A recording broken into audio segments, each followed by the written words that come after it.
Thank you so much for that introduction, and great to see people in a live audience. I know some people are joining virtually, but for me, because my book was published in the midst of the pandemic, my book tour was a virtual tour, spent in small rooms staring at a screen and wondering who was out there. So it's really nice to be in the presence of people, and I look forward to your questions and engagement with the subject of my talk, which is, as was said, my most recent book, Dirty Work. That phrase is a well-known colloquial expression and is often, in popular discourse, refers to unpleasant, for the most part, physically dirtying jobs, things like collecting the garbage off the streets. In my book, Dirty Work refers to something else. It is morally troubling activity that society depends on and tacitly condones, but generally doesn't want to hear too much about. And let me begin by describing an example. And we have an image to go along with the example. And that is the work of manning, or I shouldn't genderize that since it's generally women who do this work, but working on the kill floors of America's industrial slaughterhouses. And I look in my book in particular at the poultry industry, because poultry is America's most popular meat, and because what goes on in industrial poultry plants is so hidden from the consumers of chicken, the consumers of poultry. I know this may be a little bit different in Vermont, because I learned earlier today that a lot of people here get their meat and poultry from local farmers. In that sense, you are very much an exception, and a healthy exception to the rule, I would say. Now, disturbing conditions in meat packing and in poultry plants are nothing new in the United States. And in my book, I talk about the great book published in 1906 by Upton Sinclair, the leading muckraker of his era, called The Jungle, which is still, I think, read and assigned in some high schools. And when Sinclair wrote that book, most of the stockyards and the meatpacking plants in the United States were located in big cities like Chicago. In fact, that's where he did his sort of field research. And although The Jungle is a novel, it is a novel that's kind of steeped in journalism. It is based on what he saw and observed of the workers in the actual stockyards in Chicago. And in that time, 100 years ago, the workforce in these stockyards was mostly immigrants. Overwhelmingly immigrant labor, labor that native-born Americans considered beneath them, didn't really want to do. And Sinclair makes vividly clear in The Jungle why that would be. He describes workers who are denied, who get injured on the job and therefore have to leave and lose their livelihoods. He describes workers being denied basic amenities, the heat during winter, access to toilets. This book really was a shock to the conscience of America at the time that it was published. Although to Sinclair's great disappointment, it led more to reforms that had to do with making meat more cleaner conditions so that the meat would not be unsanitary, rather than to better conditions for the workers. This greatly disappointed him. He said at one point, I aimed for people's consciences, but I hit them in the gut. I hit them in the belly. And I'll get back to that theme because I think it's not so different from what we have today. But as I say in my book, in the decades that followed, especially after World War II, conditions in America's meat and poultry plants improved. This was always, and maybe is inherently, a dirty, unpleasant job when we think about just being amidst the processing of animals, the blood, the guts, the sort of, again, the physical dirtiness of that. But average wages in meatpacking were actually higher than in most factory jobs in the United States in the 1950s and 60s. Many plants had integrated workforces, black and white workers working alongside each other. Many plants were unionized, and workers could and did speak up when their rights were violated.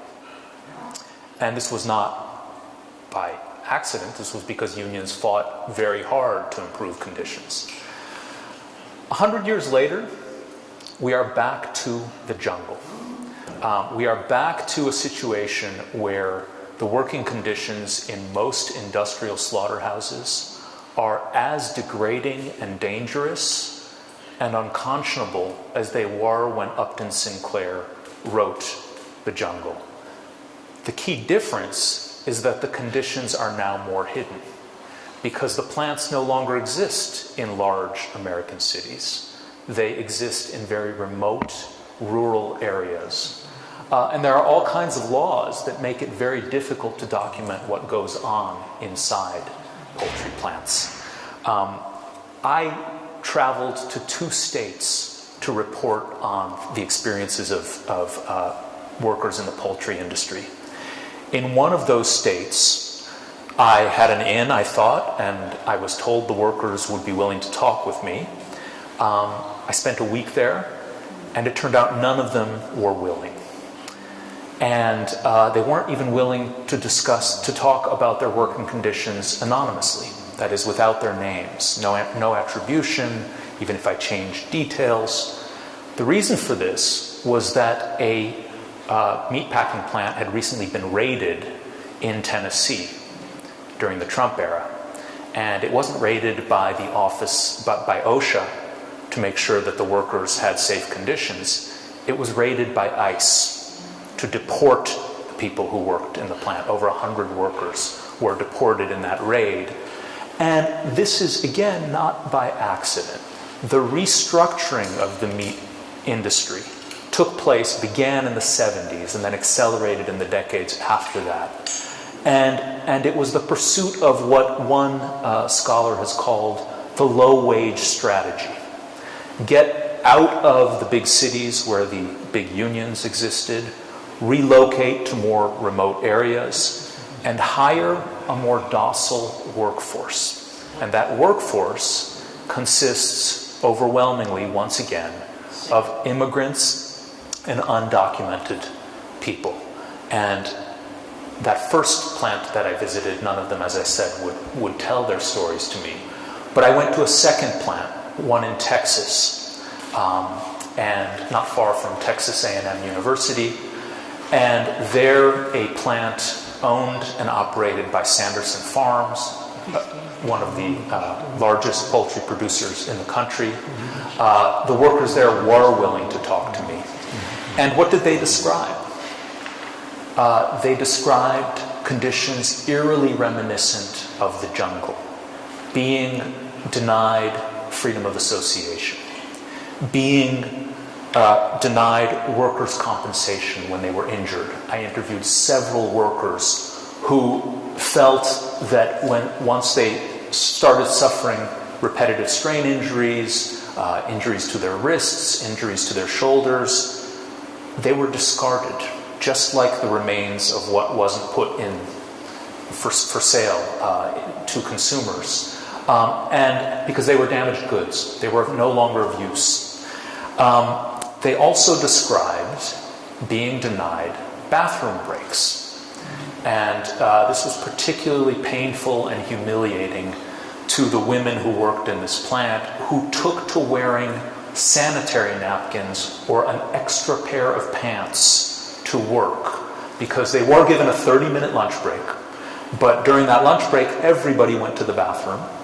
And if you needed to go later, and it was too crowded at that time, you would get yelled at by your supervisor, by the people who aren't in this image right here, but who are standing over the workers. And why not give these workers bathroom breaks? Why? because the lines are run faster and faster to meet the production quotas set by the companies to satisfy consumers who want this chicken produced and processed cheaply, in abundance.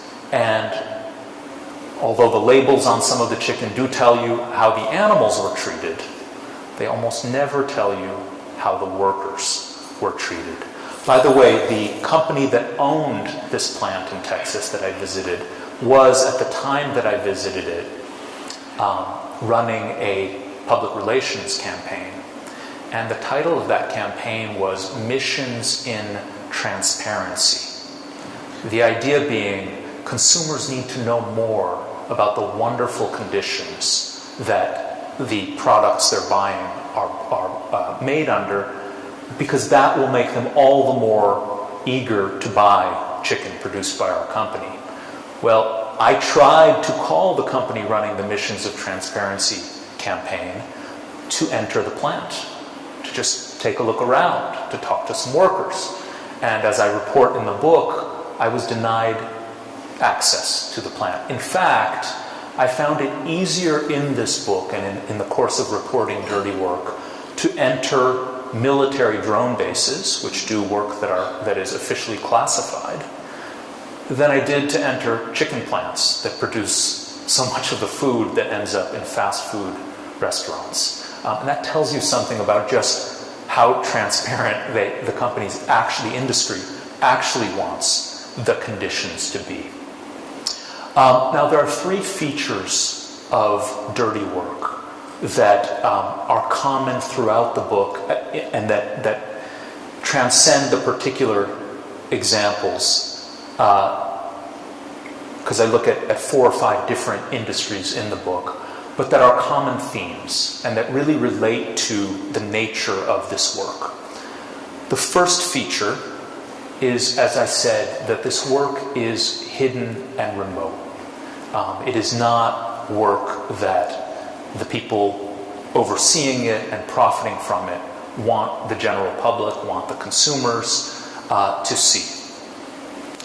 A second very important feature of this work is that it is allocated to less privileged members of our society. To go back to who does this kind of labor in the United States today.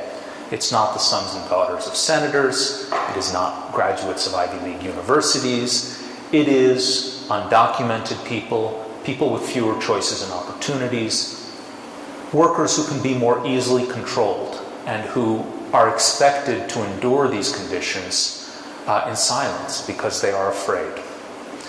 There's a quote in my book at the very beginning from James Baldwin, who says, "The powerful."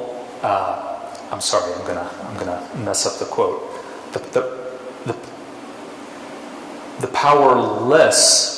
powerful can have their dirty work done for them. I'm sorry.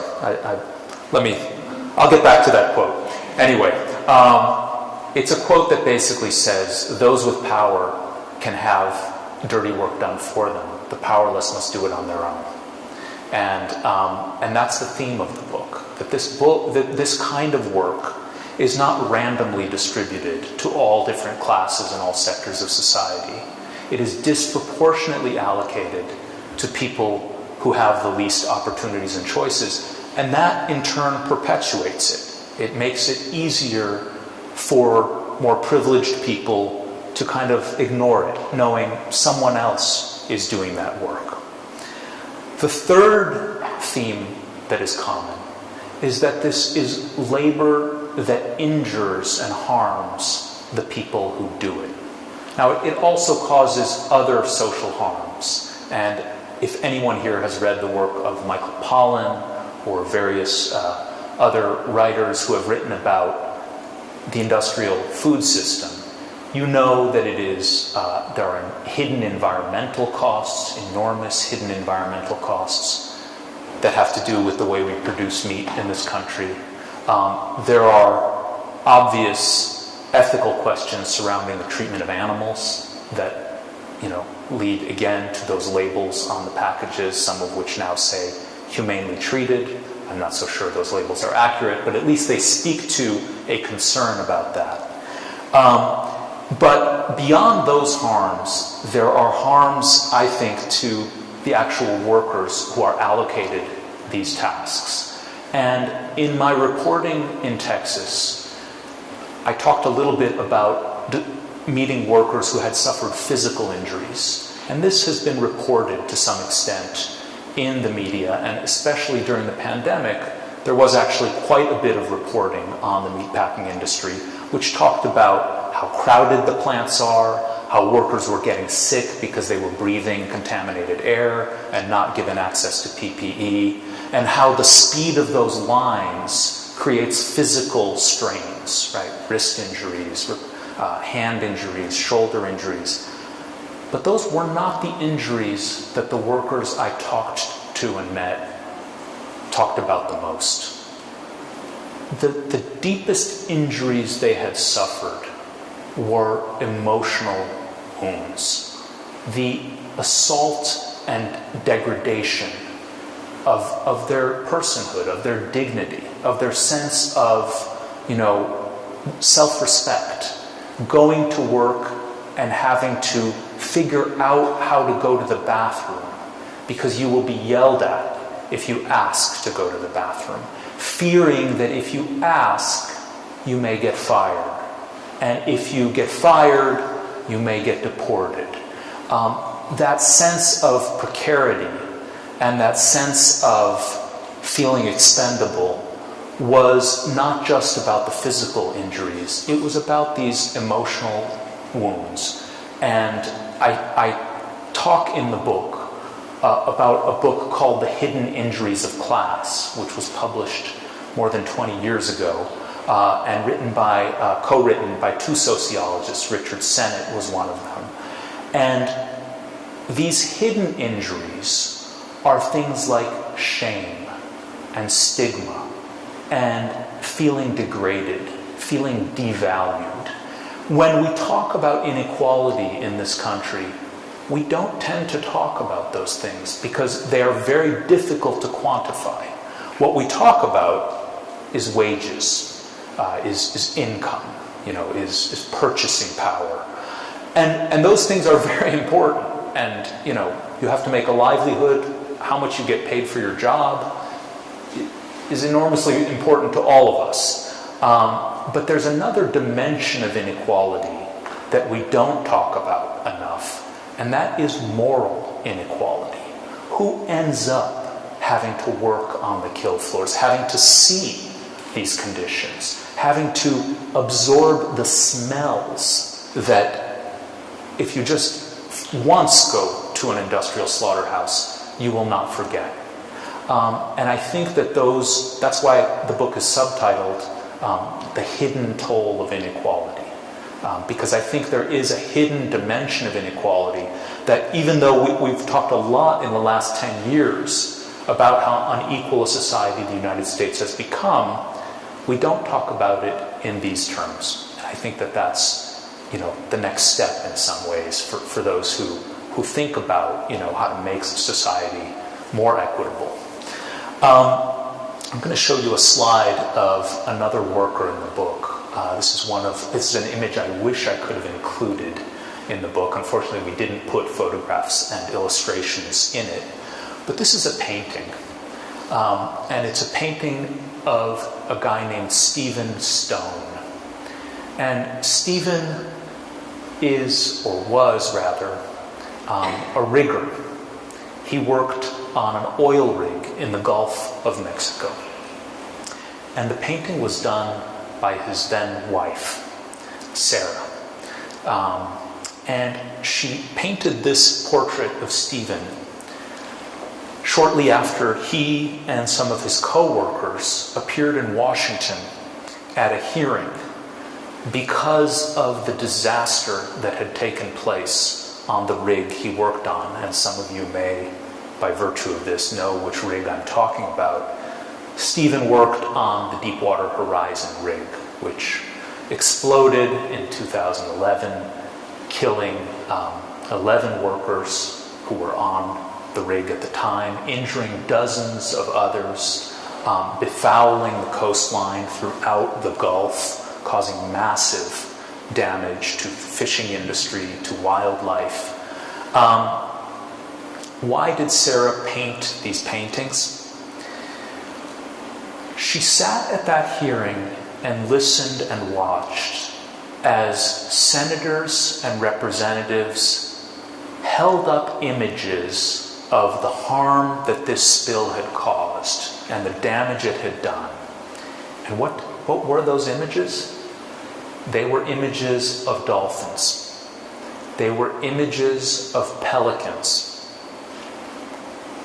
There were no images of workers. The workers on the rig were not mentioned. And here they were at a hearing in which the widows of those workers were sitting in the audience. And although Sarah herself was not a widow, Stephen survived this blast. As I document and describe in the book, his spirit was shattered by what had happened. He was not the same person. He was not this jovial, fun, life of the party kind of guy. And you can see that. It's very powerfully captured here. A somberness, a disappointment, a sense that he had been lied to. He felt so lied to by this industry that had hired him. He had been in the Navy, and like a lot of former Navy guys, when he came back to his town, and the town he was from in Alabama, he had a choice of working at the local rug factory where a lot of the people he knew in town worked, or of making a little more money, quite a bit more money, by working on a rig.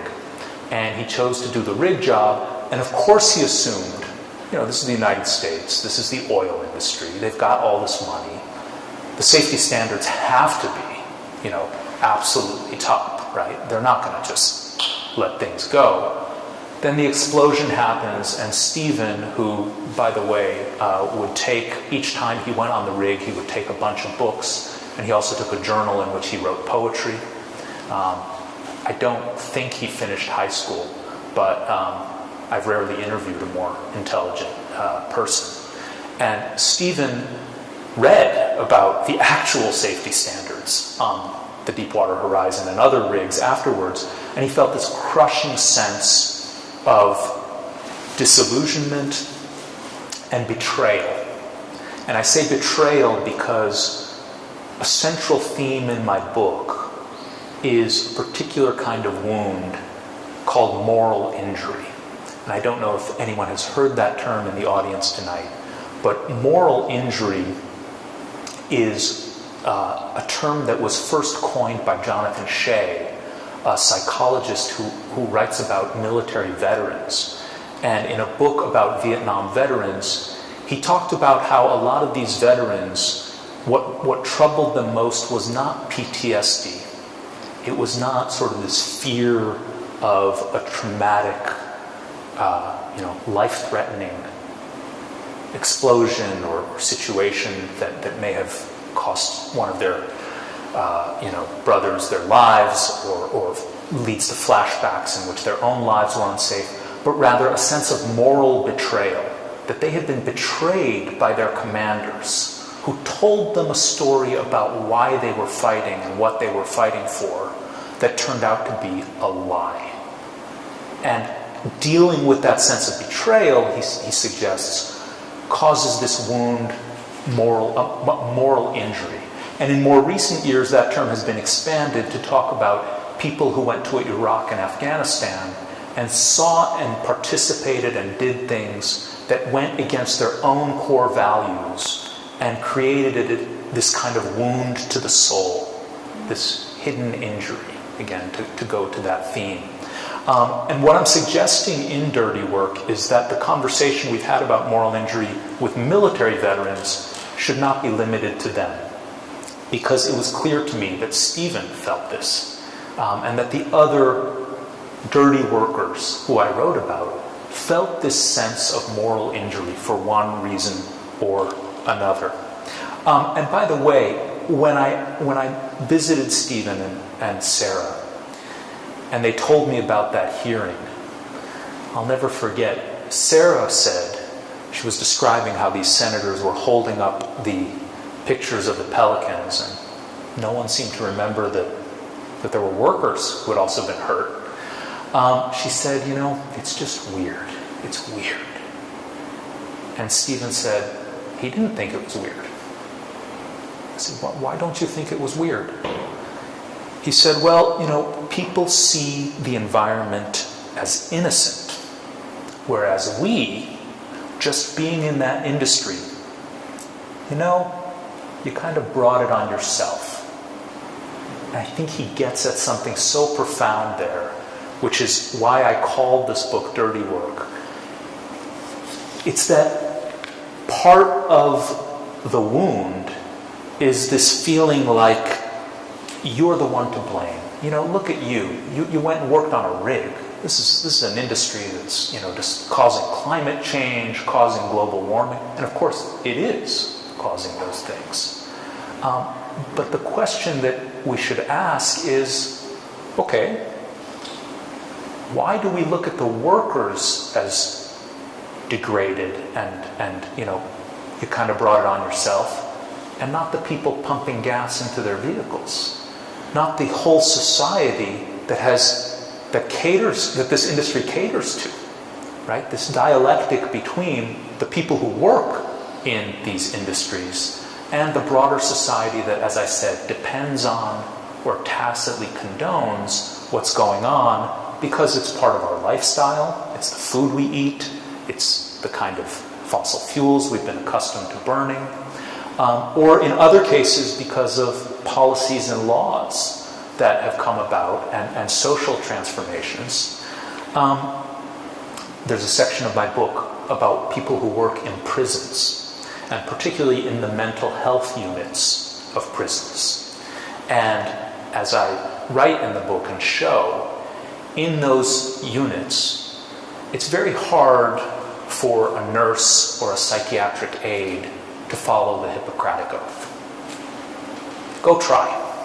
Go try to do that in a underfunded prison in Florida where there's 2 guards for every 100 prisoners. They're working for, $18,000, $20,000 a year. There are no rehabilitative programs. And furthermore, the jails and prisons of Florida have become the largest mental health institutions in the state. They have replaced the hospitals that were shut down because people were outraged at the inhumane conditions in the hospitals, in state psychiatric hospitals. But what did we do to replace those hospitals? We didn't follow John Kennedy's vision of creating community mental health centers where people could go, particularly poor people could go, if they had mental health problems. We basically left the dirty work to jails and prisons, and to not just the nurses and psychiatric aides that work in them, but also to the guards. And I interview some guards in the book who have no training dealing with people with mental health issues. And what do we expect will happen as a consequence of all of that? Are we surprised that there's abuse? Are we surprised that people are thrown into solitary confinement that make them only sicker? Are we surprised that guys leave after cycling through these institutions, come right back out, and once again are picked up for panhandling or for some other incident? We shouldn't be surprised because it's so predictable. It's so clear that the responsibility for this goes beyond just the workers. And unfortunately, and I write extensively about one particular prison in Florida where the abuses were so shocking, they eventually were reported on in the Miami Herald. And the reaction was, well, let's fire those guards. Those guards, they're brutal. They look what they did. There were, little mugshots in the paper. By all means, those guards were doing brutal things. I don't in any way paper over that, don't deny it, don't think that we should absolve them of responsibility for what they did. But what about the governor of Florida, Rick Scott, now a senator, by the way, who oversaw a prison system that was the third largest prison system in the United States, and that, as one of the guards I interviewed, a guy named Bill Curtis, said, you know, the citizens of Florida, they got what they paid for. They got exactly what they paid for. Florida, by the way, a state that only Idaho spent less money on mental health services than Florida. So again, it's the point of the book is twofold. It's both to give people like Stephen, the workers that I met in that poultry plant, the mental health aides that I met in the prison. It's both to give them an opportunity to tell their stories, and it is a book of stories, but it's also an attempt to broaden the circle of responsibility, to make readers think a little harder about how all of us may be implicated in this work. And I know that is a very dispiriting thought, and you know, during the pandemic, and especially right now, we don't want to feel dispirited because it's been so hard. You know, people have been isolated from each other. We look at the world and we see a war in Ukraine. We see in this country mass shootings that seem to happen every other week, if not every other day. We see a political system that seems to be cracking up, with political scientists talking about the possibility of civil war. So nobody really wants to hear it right now, and I get that. But I also think that if we don't talk about these workers, if we don't think about how our own lives are connected to their lives, it will just go on. And I think one positive thing that did happen during the pandemic is that it really pulled back the curtain on the division of labor in our society. I mean, if you go back to my title page here, Essential Jobs and the Hidden Toll of Inequality in America. Well, we learned very quickly after the pandemic began that there were essential jobs and non-essential jobs. Yeah. And the non-essential jobs tended to be done by more privileged people, frankly, people like me, sitting at their computers, not risking their lives, not risking their health, not having to go out on the street when there was this fear that, you know, at any moment you could get infected. But we couldn't just sit there at our desks and our computers and without packages being delivered to us that brought us our food, and without, you know, someone driving the bus and someone driving the trucks and someone, you know, putting the groceries in the bags and someone in the warehouse at Amazon placing things in you know, shipping containers.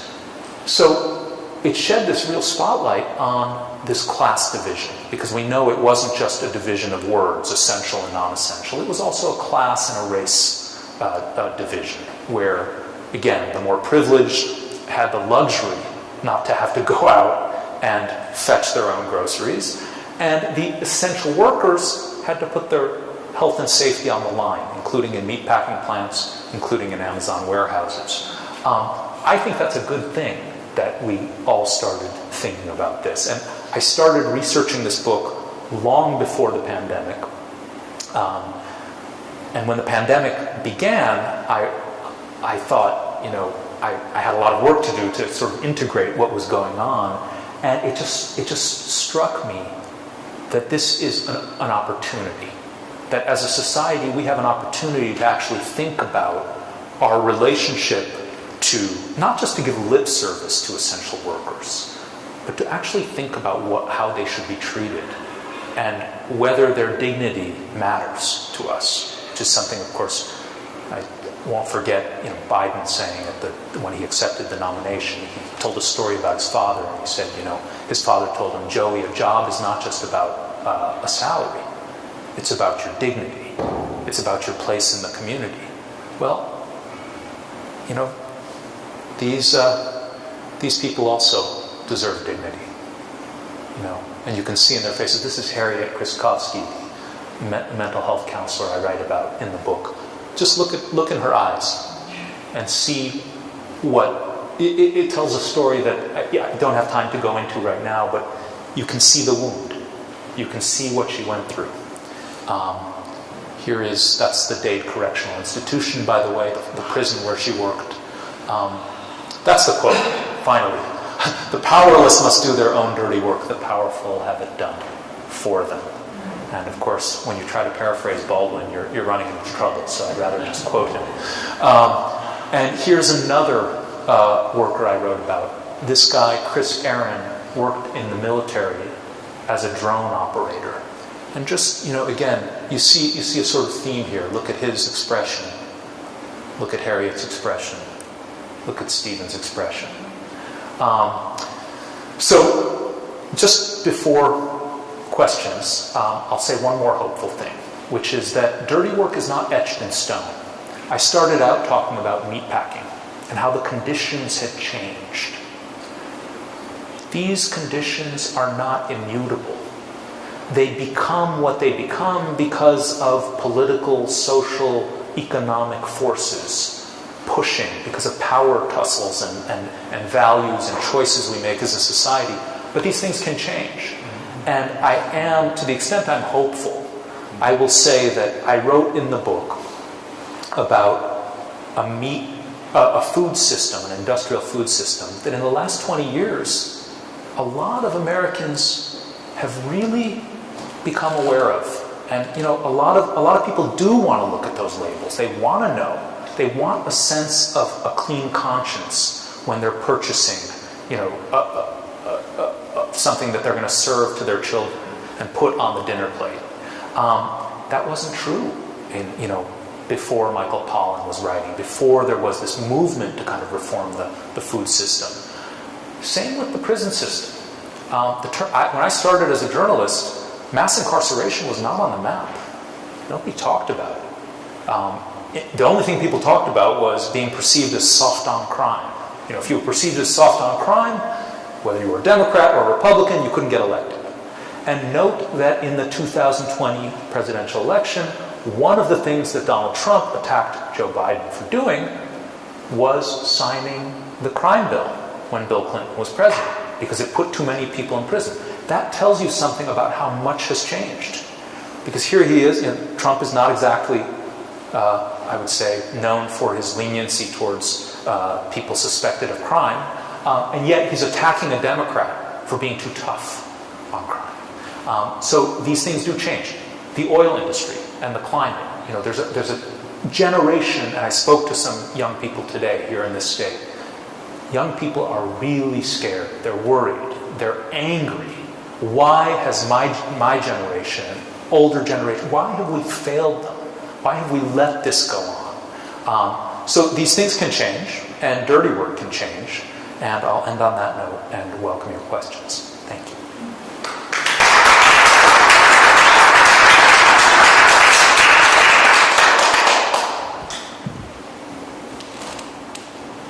Yes? So is there a call to action to help the people that you're just talking about? Is there pending legislation? Are there organizations that are set up to help safeguard the issues that they're confronted with? It's a great question. The reason I was able to talk to the poultry workers in Texas is that there was an organization in that little town with Spanish-speaking staff that run out of a church. And its purpose was to educate the workers that they have rights, that labor law actually applies to them in this country, and that there are laws. So if you get injured on the job, you can't just be fired and thrown, treated like a broken piece of machinery. Now, it's a shoestring budget that small organization runs on. It is, as they would be the first to say, it's not a substitute for a powerful industrial union of the kind that, really fought for better conditions 2 generations ago. So is it enough? No. But it is something. I also think, and this is another encouraging thing I see, the extraordinary shift in perceptions of labor unions in this country, particularly among people in their 30s and 20s, who work at Starbucks or who work at Amazon or who work at, what have you, marijuana dispensaries. There are all kinds of organizing drives going on that no one thought would happen because this was the service industry. You can't organize the service industry. They're just, they're expendable. They're going to be replaced. So I don't know that there is, but I think that it's a question of what is arising. And I think there is a general, my perception is that this is all up for grabs right now. That, thanks to Occupy Wall Street, thanks to Bernie Sanders, thanks to, all kinds of, developments over the last decade, there's much more consciousness of inequality. There's much more consciousness of the fact that workers in this country are denied basic rights that in other countries are assumed. I mean, things like sick leave, talk about being important with the pandemic. One of the first things I read when the pandemic began was a report on how backwards America's, paid sick leave policies are compared to other countries. And, that's going to continue to be relevant. So I think it's changing, but it's a long struggle. I have a question from the internet. Yes. Someone wanted to ask about the relationship between the work of disaster relief, like what's happening now in Florida, and the often undocumented carpenters and laborers who will ultimately rebuild that state, most likely with little recognition. That's a great question. I should write an article about that. I should tell whoever asked that question.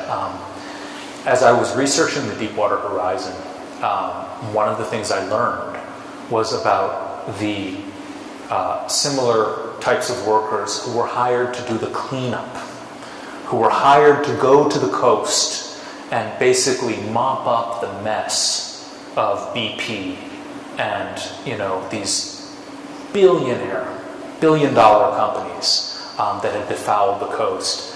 And it was it is something that I would like to write about. I haven't done so. But, my sense is that, there's a lot of exploitation and, injustice that goes on when these disasters happen. It's not something I've reported on firsthand. Yes? We had the same similar issue in this country a couple generations ago. My father actually wrote quite a bit about it. These were the factories in Massachusetts with children from labor. And, we were able as a country to create labor laws that put a stop to that. They were treated much the same way. And of course, the powerful felt like, that's just their lot in life, and I worked hard to get where I am. So, and it's sort of like the history keeps repeating itself. But we lived in Sanford, North Carolina, where there was a Tyson plant. And we, my husband and I, shared a program down there which housed homeless families in churches. And it's called Interfaith Hospitality. Interfaith Hospitality, where you get 8 or so churches in a community which have kitchens and bathrooms and are only used on Sundays and Wednesday nights. And but it was a program where a family would come in and they had I think 9 weeks to get themselves together, to get their GED if they didn't have it, to get a job. And most of them, of course, were moms with little kids, that family. And of course, guess where many of the moms found their work? Tyson's chicken plant. And I don't think I could stand to even walk in and smell it. But there was, as you said, they could feel proud that they were finally supporting their children in Chemical Park, at a state-funded park. But the moral part, I really feel touched by that.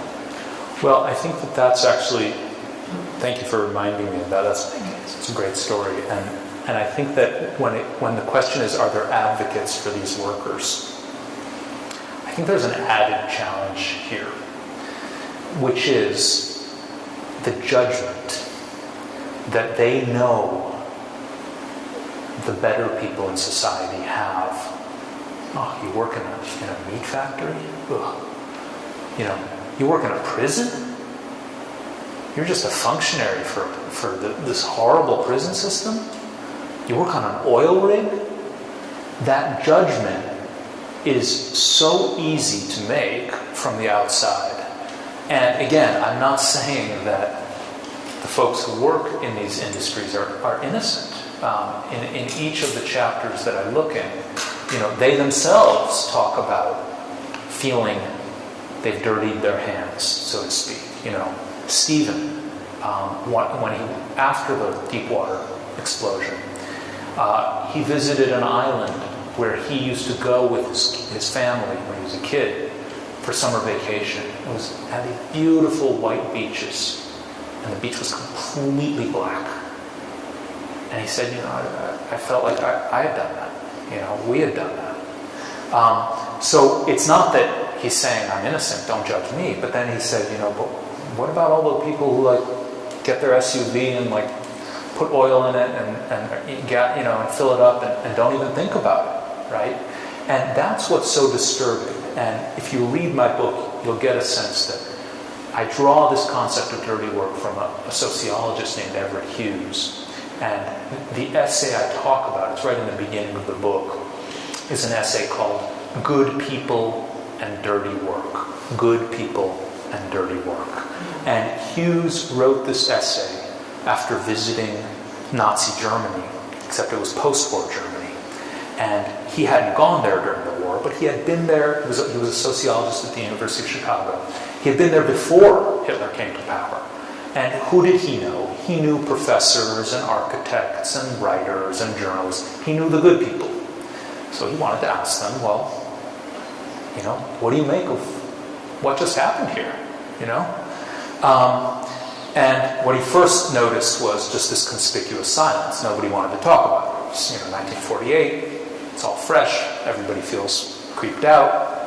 But he goes to the houses of one of these good people one night. It's an architect's house. And the architect tells him, well, I'm ashamed. I'm ashamed for my people whenever anyone mentions this. But the Jews, they really were a problem. And they were taking all the good jobs. They were gathering in these filthy ghettos. And Hughes writes this all down. And then he writes this essay, Good People and Dirty Work. And what he suggests is that there was ambivalence here among the good people. It's not that they liked what the Nazis were doing. It's not that they approved of it. But it's that they kind of put it out of mind because it was being done by someone else over there. We didn't have to look at it. That problem was being taken care of. Now, of course, that's an extreme example. But Hughes, being a sociologist, is interested in societies in general. And he's American. And he said very explicitly in his letters, which I quote in the book, that he wrote that essay with his own country in mind. What kind of dirty work do we not think about? Because it's going on over there, and somebody else is doing it. So I don't have to think about it, because I'm not implicated. That's the point of the essay, and that's the point of departure for my book.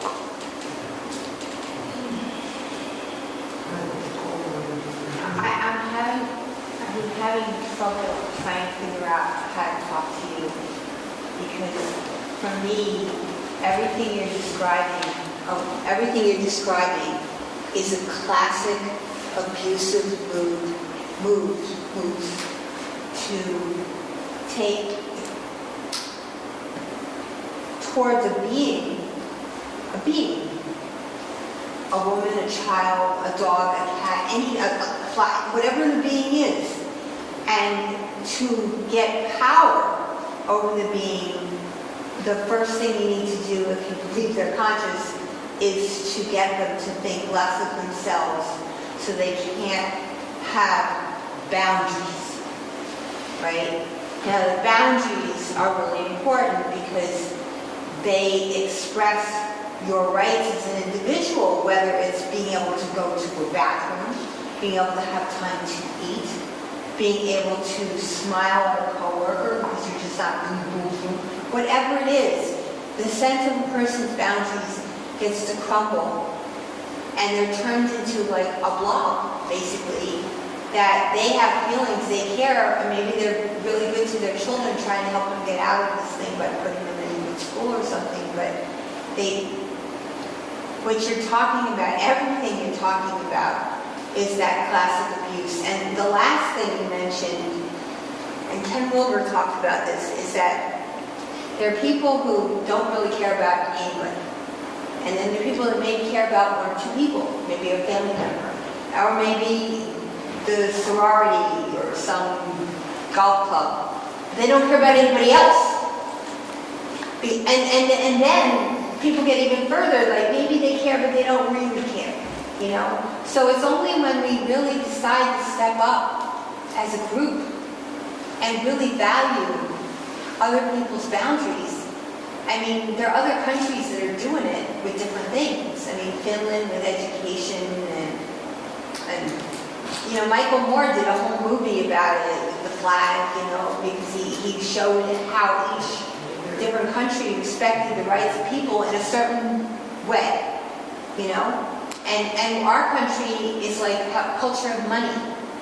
There is no culture for really caring about our neighbors unless it happens in the towns, in isolated pockets. I mean, Vermont, I think, is very special. There's a lot of work here. Well, let me, if I may. Go ahead. You know, there's a story I haven't told, but I think it's a good one to end on if we're sort of running low on time. That speaks to an alternative. I mentioned this moral injury, this idea that people suffer these wounds. They tend to suffer them just like PTSD, individually, alone. If they talk to anyone about it, it might be a VA psychologist, or, you know, close friend, but it's all sort of hidden, right? Nobody talks about it. Well, in one scene in the book, when I was writing a section on the military drone operators, I decided to go to a VA hospital in Philadelphia that takes this idea and tries to turn it on its head. And what they did is they brought veterans together to talk about moral injury. And then after 7 or 8 weeks of working with those guys, they invited members of the community to a ceremony. And I attended this ceremony. It took place in this VA hospital. And the veterans got up and talked about what they had done at war. You know, they had served in Iraq, they had served in Afghanistan. One guy named Andy, in particular, gave an absolutely shattering presentation about how he had grown up in an abusive family. He had watched his siblings get physically abused, and he wanted to protect the weak. He made it his mission to protect the weak and defenseless.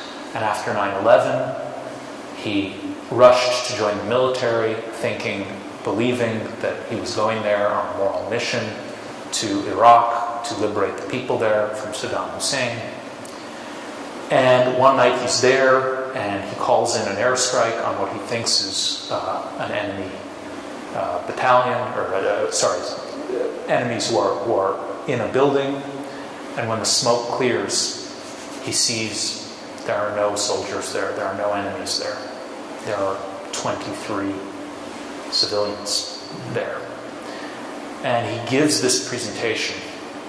He's sobbing as he does this.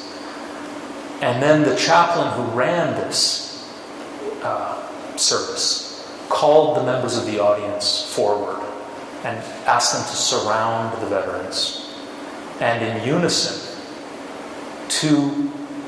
again, I'm not going to get the exact words, but basically to recite a series of statements about how we sent you there and we share responsibility for what you did. And it was an incredible experience to see, and it's the very thing we don't do in this society. What we don't do with dirty work is those connections, those confrontations, asking the people who didn't go, who weren't there, to listen to Andy and to, think about how we run this. We ran the war by letting the volunteer army do it. I call them in the book the other 1%. And everyone else kind of forgot about the wars and just went on with their lives. I heard after the book appeared from the minister and the psychologist who run this, and that they had appreciated the book, and they saw that the scene was in the book. It's in the book twice, actually. And then I asked, how's Andy? And they said he's doing really well, and he's helping Afghan refugees here in this country. And I thought that was not unrelated to the fact that they did that, right? So maybe that's a note to end on.